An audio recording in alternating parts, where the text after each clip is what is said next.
here we have a three-part Hitman story that is sure to keep you awake. I'm a hitman, but I'm not allowed to kill my next target. Michael Zinski wasn't my usual type of client. He wasn't a spurned lover looking for revenge, or a murderer looking to snuff out the witnesses to his crime, or a husband hungry for his wife's insurance policy. He was just an ordinary guy looking out for his sister. I wouldn't normally resort to such drastic measures, but Harold has become so awful, treats her like garbage, doesn't give a rat's ass about her or anything except for that stupid band he sings in with his work buddies. He blew his nose loudly. You understand that? Right, Switchblade? I winced. That's just my alias, Michael. You shouldn't, actually call me that in casual conversation. Then what should I call you? I blinked. Clearly, he had never done anything like this before. Do you have the cash? His eyes darted around the diner. Then, from his pocket, he pulled out a wad of $100 bills. You can't just. They'll see it. I hastily threw him one of the napkins. Wrap it up in that, and do it discreetly. He wasn't discreet, but thankfully, the diner was nearly empty at this hour. It's twice your usual rate, he whispered very loudly. I wanted to give you a big tip, so you'll do a good job. A tip? You're not ordering an ice cream cone, Michael. You're ordering a hit. But I took the cash, smiled, and buried it deep in my pocket. And I don't want you to kill him. What? Michael, you know I'm a hitman, right? Yes. But Nancy needs his income. She's been a housewife for the past 20 years. No work experience, no education past high school. There's no way she could support herself on her own. You could support her with the cash you just gave me. He shook his head. I've tried. She won't let me. Cares too much. I sighed. Well, okay. Suppose I did take you up on this job. What do you even want me to do to him, if not kill him? I don't know. Scare him. Threaten him. Just make him stop being so terrible to her. But it's risky business. I mean, hell know what I look like, and you'll go on Sunday morning. He'll be napping alone in the house, won't even see you come in. Michael looked down at the table and then added, it's the only time he's ever alone in the house. The only time he lets her leave. My belligerence evaporated, and I felt a pang of sympathy. It's that bad. He nodded. Okay, I'm in. The house was a tiny little thing, shoved into the gap between a massive brownstone and a dilapidated food mart. It would be a challenge to do it without any witnesses. Good. I like a challenge. I snuck through the backyard, creatively using the various bushes and fencing to hide from onlookers. I then stepped into the open window, like Michael told me to. The knife was heavy in my hands. I turned left at the kitchen and crept into the living room. In the center stood a microphone, a music stand, and some sheet music, presumably for Harold and his band.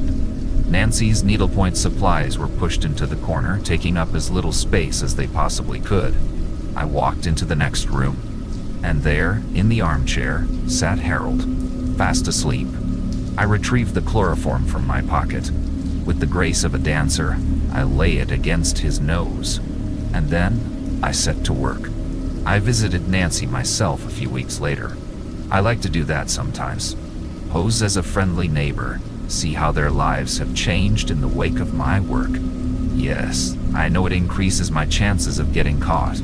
But, as I said, I like a challenge. When she flung open the door, her eyes were bright, and she wore a smile. Hi, I'm Smith Baker, I said. Just moved here, a few houses away from you, behind the food mart. Oh, how nice. Please come in. She led me into the living room, and I smiled. The music stand and other equipment were thrown haphazardly in the corner. Nancy's needlepoint was sprawled across the sofa, taking up as much space as it possibly could. Smith, this is my husband, Harold. He just stared at me. Still, silent, pale. And then he started shaking wildly, clawing at the raw red mark across his throat. Oh, sorry. I should explain. She sat down. with a small smile. He's not trying to be rude. It's just that, well, he had an accident a few weeks ago. Now he can't speak, I'm afraid. She patted his arm, comfortingly, as he clung to her. Or sing, unfortunately. An accident. That, mysteriously, cut his vocal cords, and left the rest of him untouched. I could see Harold's hands shaking, his lip trembling. I wonder if he was thinking about the first thing I said to him when the chloroform wore off. If you don't treat Nancy right, I'll slit your throat again. And next time you'll lose more than just your voice. I smiled at Harold. Would you like a cookie? I asked, holding out the tray. I baked them myself. The end of part 1. Part 2. My next client was typical. Ed Smithers, 45, looking to off his wife, Allison, so he could run away with his mistress, aptly named Bunny. This was an easy one. Too easy, really. Their mansion stood on a 5-acre plot, far away from any potential witnesses. The back door would be unlocked. Ed would be practicing pool and downing whiskey in the basement. Allison would be getting ready for bed upstairs. I slid the door open. The house was dark and quiet. I took off my shoes, tiptoed across the marble floor and up the stairs. The rush of the water came from the bathroom. She was in the shower, so I hid behind the master bedroom door and waited. What? You thought I'd kill her in the shower? Please. I'm a hitman, not a barbarian. Let her get dressed first, then we can get to work. Within 10 minutes, I heard the water shut off. The dulled thump of damp footsteps on tile. The click of the doorknob turning. And then she walked out into the bedroom. I just stood there, watching her through the crack in the door for several minutes. She sat on the bed in her pajamas, running a towel through her damp hair. She doesn't even know. The words rung out in my head, unbidden. She doesn't know that her husband hates her so much, he wants her to die. My hands were sweaty. The knife began to slip. She doesn't know that her husband is a monster. Like Harold. I stepped out from behind the door. Allison dropped the towel, eyes widened, and began to scream. Allison, dot. Just like Nancy. Just like Mom. I clamped my hand over her mouth. Listen to me very carefully, I growled. Do not scream. Do not call the police. She nodded, trembling with sobs. Or I will kill you. I snatched her cell phone off the desk for good measure. And then I ran down the stairs, down into the basement where I found Ed, perched over the pool table. Is it finished? He asked, barely looking up. Clack. Dotto. The cue hit the ball, sending the 7 in the hole. Yes, I replied. Behind him, I pulled one of the cues off the rack. Clack. Dot. The balls scattered. Oh, good, he said. You'll find the rest of your fee in a tip on the coffee table over there. What is it with these people and tips? But I held my tongue and crept closer to him, rolling the cue between my fingers. I've got to ask, what did Allison do to you to make you want to kill her? He chuckled. Clack.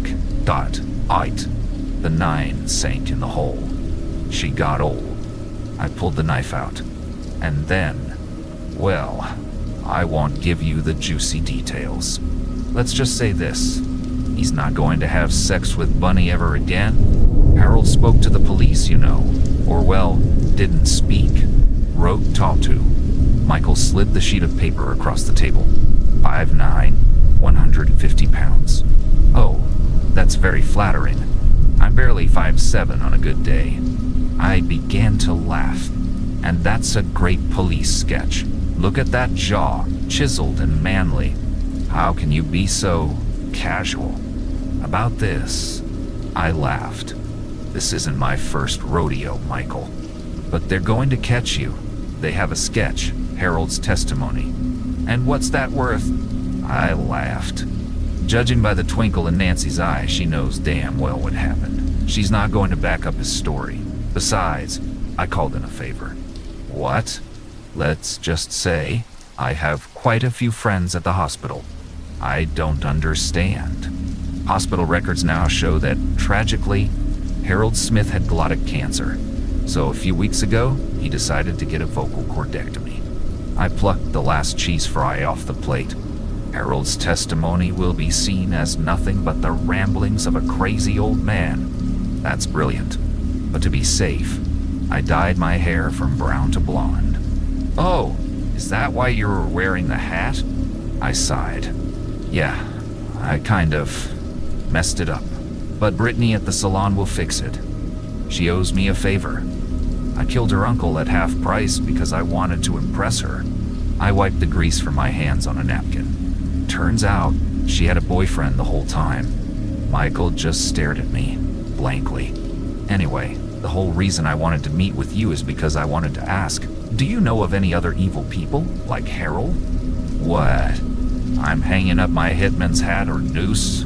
Whatever. So, you want to become, like, a hitman vigilante? Sort of. Michael leaned back and crossed his arms.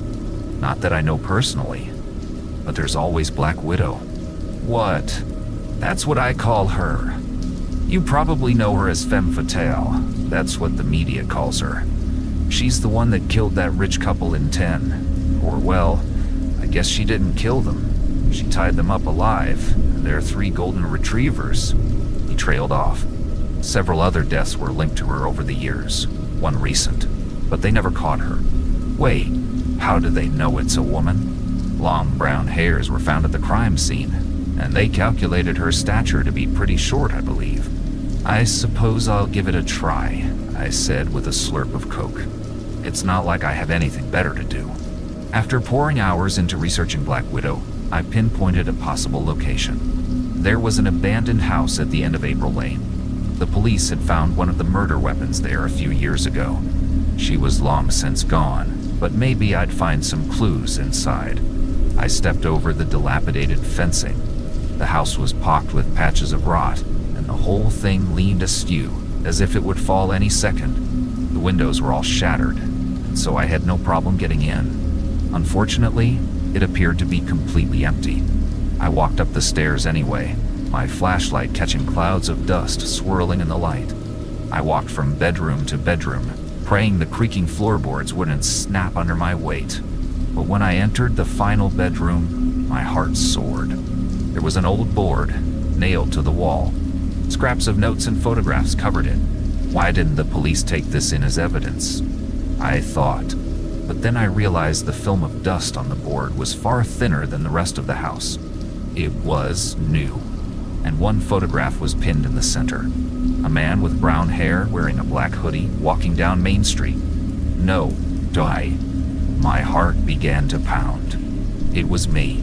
Part 3 and last. Surprisingly enough, I have a lot more clients now than I used to. Did you know the demand to maim people is higher than the demand to kill them? Honestly, I don't know why more hitmen don't do it. I guess they figure the risk is too high. But I find whoever is hiring you, the abused wife, the estranged son, is willing to put in the extra work to make sure you don't get caught. Also, I've started wearing a hockey mask. You know, just to be safe.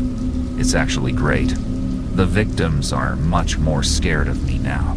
Something about a guy named Jason Voorhees. Sounds like a chill guy.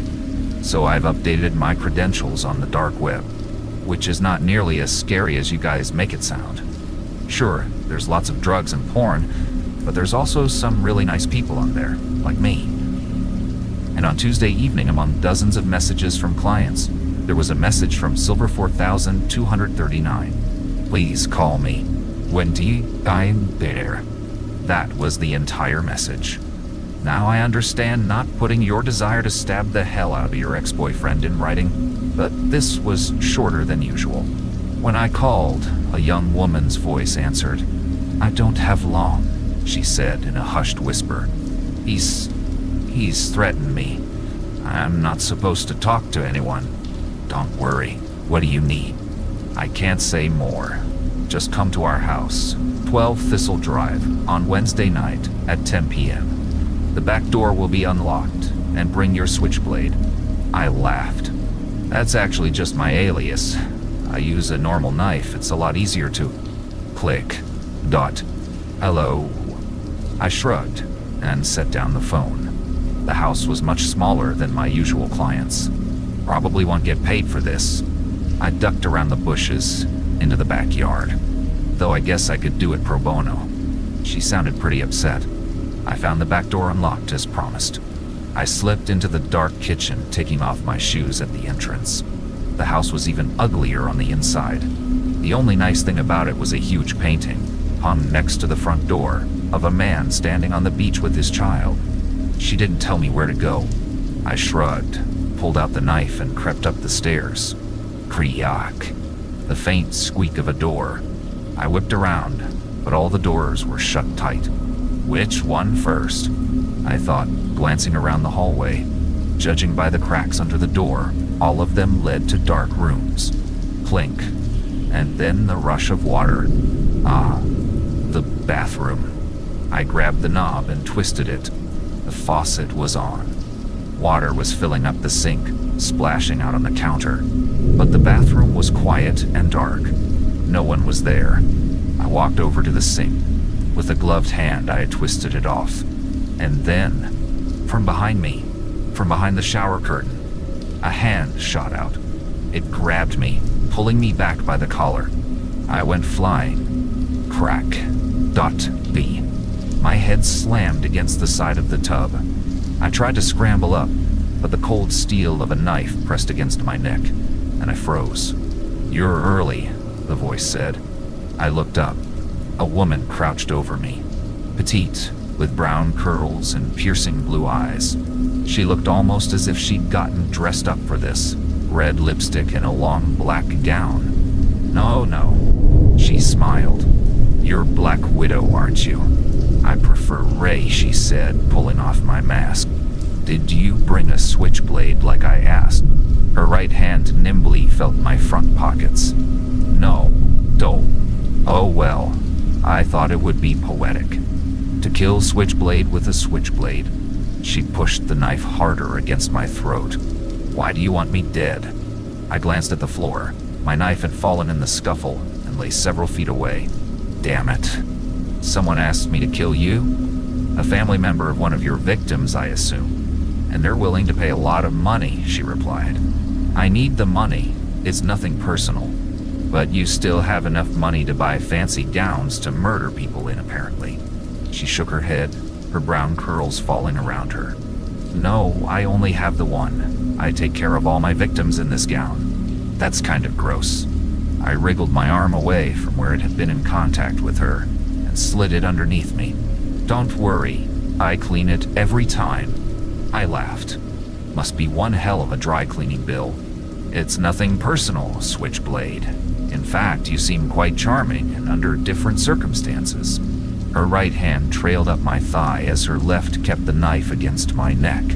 I smiled back at her. "Yeah? We might have a little fun." My hand wriggled further underneath me until I reached my back pocket. But I maintained the intense eye contact with her, a small smile on my lips. She took the bait and leaned forward and kissed me. I yanked the switchblade out of my pocket. In one motion, I swung it forward, right into her hand. The knife clattered to the floor. "You bastard!" she screamed. "Good luck stabbing me to death with your left hand," I laughed. I picked up her knife from the floor and began to walk away, but I underestimated her, because she leapt up with the speed of a tiger and flew at me. This time she didn't miss. We went tumbling down the stairs. I stabbed at her wildly. She clawed at me, bit at my arms, and then we reached the bottom with a sickening thud. She thrashed and shrieked underneath me. "Let me go, you monster!" "Shut up!" I pulled out her knife, and then I set to cutting off her right hand. "Wait!" she cried. "Please, don't do it." "Too bad." "No, please." She began to sob, mascara running down her cheeks. "I used that hand to paint. My father and I, we paint together." She trailed off into ugly, choking sobs. "You're obviously lying." "No, I'm not. That painting by the door, we did it together." She shook her head. "Just please, spare me." This is probably the stupidest thing I've ever done, but I actually believe her. I eased off her. Carrying her knife, I walked to the door. Before I swung it open, I saw the signature, scrawled in the lower left corner, Ray and Harold Bradshaw, and heard her whisper, barely audible above the wind, "Thank you."